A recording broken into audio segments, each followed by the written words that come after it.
வணக்கம். நீங்கள் இருக்கிறது, அதாவது அகத்திரை இருக்கிறது, இவங்க இருக்கிறது தான் நான் சொல்லிகிட்ருக்கேன். அகத்திரை இருக்கிற இடம் குற்றாலம். குற்றாலத்தில் இந்த இடத்துல அகத்தியர்னால் உருவாக்கப்பட்ட ஒரு இடம்தான் நம்ம குற்றால ஈஸ்வரர். குற்றால ஈஸ்வரருக்கு ஒரு கதை இருக்குது. என்ன கதைன்னா, குற்றாலத்தில் இருக்க சாமி லிங்கம் உண்மைதான் எல்லாருக்கும். ஒரு எப்படி சொல்கிறதுன்னா, லிங்கத்துக்கு முன்னால் பெருமாள் தான் இருந்தது. பெருமாள் கோயில் தான் இருந்தது. குற்றால ஈஸ்வரர் பெருமாளை தான் இருந்தார். அப்போ அகத்தியர் வரும்போது இறைவனை பூஜிக்கணும். அதாவது அவரை கிழிச்சிட்டு இறைவனை தரிசனம் பண்ணணும் அகத்தியர்.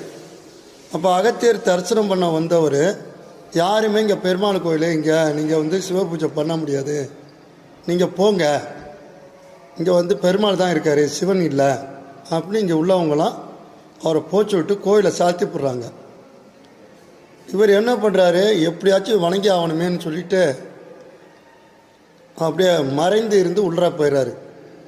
எப்படி போகிறாருன்னு தெரியாது, மறைந்து இருந்து உள்ளே போகிறாரு.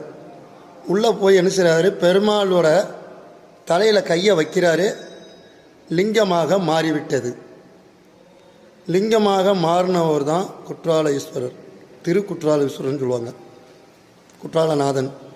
இந்த மாதிரி பெருமாளாக இருந்து சிவனாக காட்சி கொடுத்த ஒரு அகத்தியருக்கு